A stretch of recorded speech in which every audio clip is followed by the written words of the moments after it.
নমস্কাৰ চাবলৈ আৰম্ভ কৰিছে আছামিজ ট্ৰেণ্ডিং। আজি 2 জুলাই আৰু আজিৰ দিনটোৰ কেইবাটাও গুৰুত্বপূৰ্ণ খবৰ লৈ আহিছোঁ আৰু এনে ধৰণৰ খবৰসমূহ নিতৌ চাবলৈ চেনেলটো ছাবস্ক্ৰাইব কৰি ভিডিঅ'টোত এটা লাইক কৰি দিব লৈছোঁ। আজিৰ দিনটোৰ প্ৰথমটো গুৰুত্বপূৰ্ণ খবৰ, পুনৰ লোকসভাৰ সদনত গৌৰৱ গগৈৰ উত্তাল ভাষণ। লোকসভাৰ সদনত উত্তাল ভাষণ কংগ্ৰেছৰ যোৰহাটৰ সাংসদ গৌৰৱ গগৈৰ।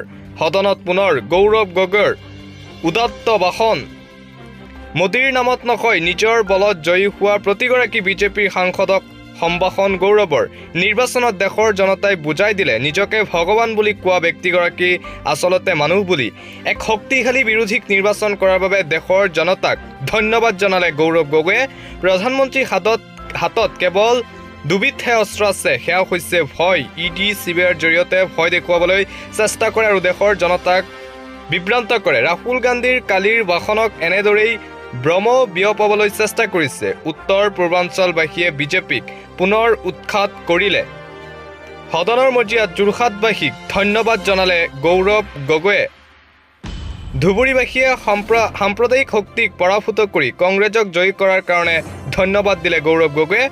প্ৰকৃত বাতৰি প্ৰদৰ্শন কৰা প্ৰতিগৰাকী সাংবাদিকক ধন্যবাদ গৌৰৱ গগৈৰ। অসমৰ বান পৰিস্থিতিৰ সম্পৰ্কতো সদনত গৌৰৱ গগৈৰ মন্তব্য। তৎকালীনভাৱে জলশক্তি কেন্দ্ৰীয় মন্ত্ৰীক অসমলৈ অহাৰ আহ্বান। সদনত এইদৰে পুনৰ উদাত্ত ভাষণ দিলে গৌৰৱ গগৈয়ে। দিবলৈ চাওঁ এটা ব্ৰেকিং নিউজ, পুনৰ লোকসভা সদনত EVM প্ৰসংগ। লোকসভাত পুনৰ EVM প্ৰসংগ। EVMৰ প্ৰসংগ টানি আনিলে সমাজবাদী পাৰ্টীৰ প্ৰমুখ অখিলেশ যাদৱে। 80ৰ ভিতৰত 80খন আসন লাভ কৰিলেও আমি EVMক বিশ্বাস নকৰোঁ। কালিও মই EVMক বিশ্বাস কৰা নাছিলোঁ, আজিও বিশ্বাস নাই।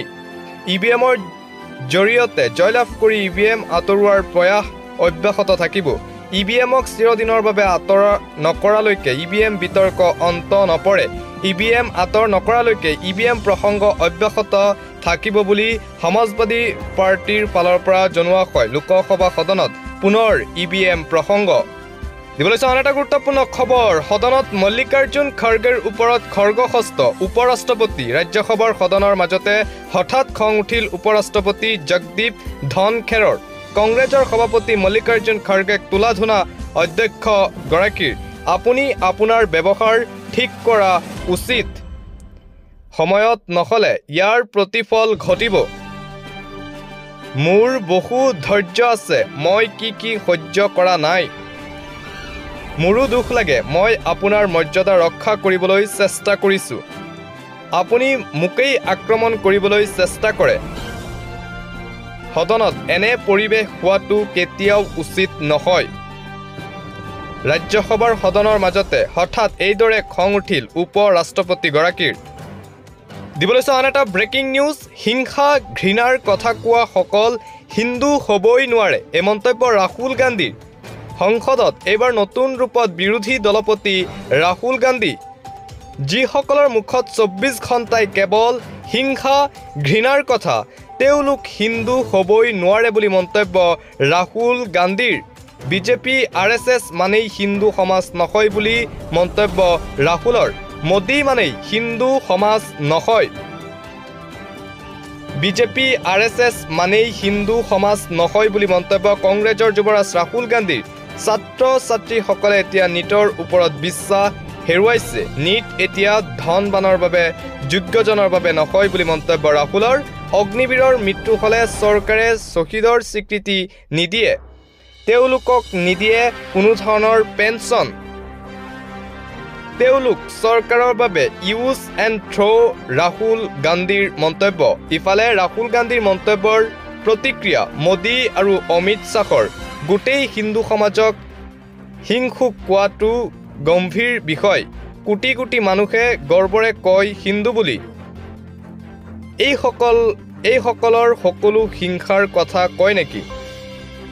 ৰাহুল গান্ধীয়ে ক্ষমা খোজক, অমিত শ্বাহৰ মন্তব্য। পৰৱৰ্তী খবৰ, শক্তিহীন বিজেপি, প্ৰত্যাহ্বানৰ সন্মুখীন হৈছে ভাৰতীয় জনতা পাৰ্টি। পূৰ্বৰ শক্তি নোপোৱাৰ সুযোগত দলৰ মাজতে সৃষ্টি হৈছে সংঘাত।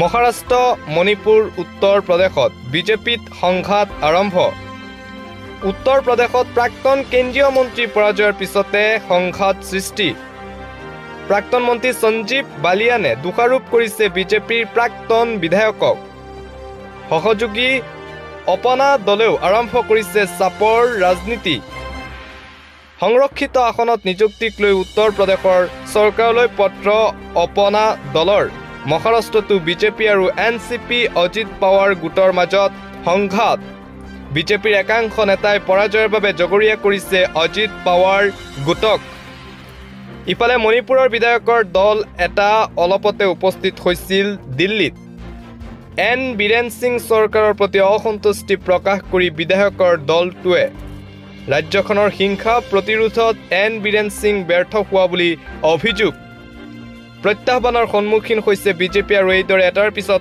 আন এটা সংঘাতৰ সৃষ্টি হৈছে ভাৰতীয় জনতা পাৰ্টিত দিবলৈ আন এটা গুৰুত্বপূৰ্ণ খবৰ বন্যাৰ্তক সহায় কৰক নহলে আল্লাহ ভগৱানক ক্ষমা নকৰে বহুদিনৰ মূৰত পুনৰ জনতাৰ কাষলৈ মৌলানা বদৰুদ্দিন আজমল নিৰ্বাচনত পৰাজয় হোৱাৰ পাছত প্ৰথমবাৰলৈ জনতাৰ হকে মাত আজমলৰ এবাৰ ৰাজ্যৰ বন্যাৰ্তক লৈ উদ্বিগ্ন মৌলানা বদৰুদ্দিন আজমল অসমৰ বান বিধ্বস্ত অঞ্চলত সহায় আগবঢ়াবলৈ আহ্বান আজমলৰ বিপদৰ সময়ত ৰাজনীতি নকৰি সদল বলে আগুৱাই আহিবলৈ আহ্বান বৰাক ভেলীৰ AIUDFৰ 5 বিধায়ককো আহ্বান আজমলৰ বিপদৰ সময়ত থিয় নিদিলে আল্লাহ ভগৱানক ক্ষমা নকৰিব কৰিমগঞ্জৰ সাংসদ কৃপানাথ মাল্লাকো অনুৰোধ আজমলৰ লাখ লাখ মুছলমানে আপোনাক ভোট দিছে জাতি ধৰ্ম বৰ্ণ নিৰ্বিশেষে সকলোকে সহায় আগবঢ়োৱাৰ আহ্বান আজমলৰ আনহাতে কৰিমগঞ্জৰ ব্যৱসায়ী তথা পুঁজিপতি সকলকো আহ্বান জনালে আজমলে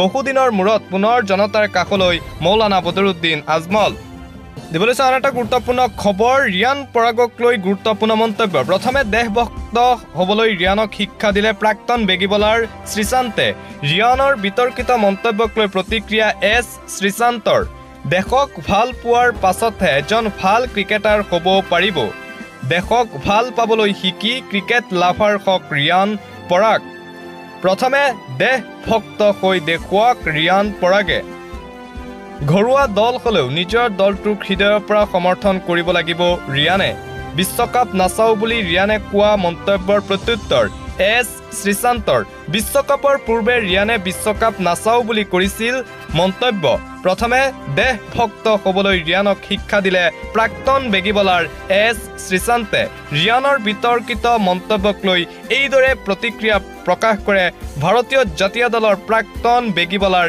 এছ শ্ৰীশান্তে দিবলৈ আন এটা বিগ ব্ৰেকিং নিউজ ক্ৰমান্বয়ে ভয়ংকৰ ৰূপ ধাৰণ কৰিছে প্ৰকৃতিয়ে অসমত বান পৰিস্থিতি অধিক অৱনতি ঘটিছে ৰাজ্যত ভয়াৱহ বানৰ মাজতে বৰষুণৰ ৰেড এলাৰ্ট জাৰি আঞ্চলিক বতৰ বিজ্ঞান কেন্দ্ৰৰ ৰাজ্যত ভয়ংকৰ ৰূপ ধাৰণ কৰিছে বানে ভয়ংকৰ বান পৰিস্থিতিৰ মাজতে বতৰ বিজ্ঞান কেন্দ্ৰৰ হাই এলাৰ্ট ৰাজ্যত মুখলধাৰ বৰষুণৰ সতৰ্কবাণী জাৰি 6 জুলাই পৰ্যন্ত ৰাজ্যত বৰষুণৰ সতৰ্কবাণী বৰষুণ অব্যাহত থাকিলে বানপানীয়ে অধিক ভয়ংকৰ ৰূপ লোৱাৰ আশংকা আজি ৰাজ্যৰ বৰপেটা বঙাইগাঁও নলবাৰী কাৰ্বি আংলং যোৰহাট মাজুলী শিৱসাগৰ চৰাইদেউ ডিব্ৰুগড়ত অৰেঞ্জ এলাৰ্ট জাৰি কৰা হৈছে ভয়ংকৰ বান পৰিস্থিতিৰ মাজতে বতৰ বিজ্ঞান কেন্দ্ৰৰ হাই এলাৰ্ট ৰাজ্যত পুনৰ মুখলধাৰ বৰষুণ হোৱাৰ সম্ভাৱনা 6 জুলাই পৰ্যন্ত অসমত ধাৰাসাৰ বৰষুণৰ আগজাননী দিছে আঞ্চলিক বতৰ বিজ্ঞান কেন্দ্ৰই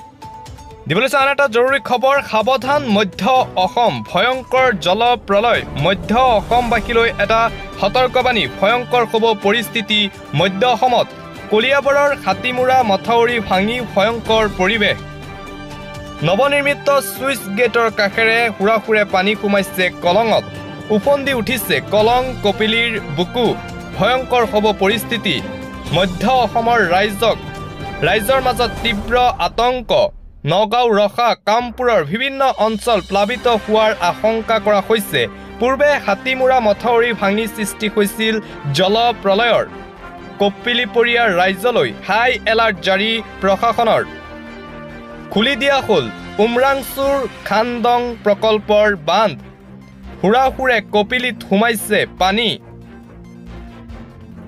যিকোনো মুহূৰ্তত প্লাবিত হ'ব পাৰে কপিলীৰ উপকণ্ঠ অঞ্চল ফেনে ফুটুকাৰে ভয়ংকৰভাৱে ওফন্দি উঠিছে কপিলীৰ বুকু মধ্য অসমবাসী ৰাইজলৈ সতৰ্কবাণী জাৰি কৰিছে প্ৰশাসনৰ ফালৰ পৰা